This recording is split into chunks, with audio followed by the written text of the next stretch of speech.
रिश्तों की नियत। एक स्त्री थी जिसे 20 साल तक संतान नहीं हुई।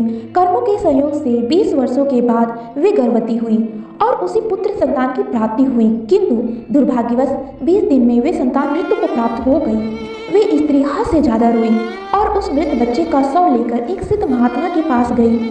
महात्मा से रोकर कहने लगी, मुझे मेरा बच्चा बस एक बार जीवित करके दीजिए, मात्र एक बार मैं उसके मुख से माँ शब्द सुनना चाहती हूँ। स्त्री के बहुत से जिद करने पर महात्मा ने 2 मिनट के लिए उस बच्चे की आत्मा को बुलाया। तब उस स्त्री ने उस आत्मा से कहा, तुम मुझे क्यों छोड़कर चले गए? मैं तुमसे सिर्फ एक बार माँ शब्द सुनना चाहती हूँ।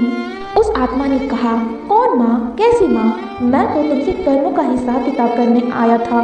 स्त्री ने पूछा, कैसा हिसाब? आत्मा ने बताया, पिछले जन्म में तुम मेरी सौतन थी, मेरी आंखों के सामने मेरे पति को ले गई। मैं बहुत रोई, तुमसे अपना पति मांगा पर तुमने एक ना सुनी। तब मैं रो रही थी और आज तुम रो रही हो। तब मेरा पति गया था, आज तुमने अपनी संतान खोई है।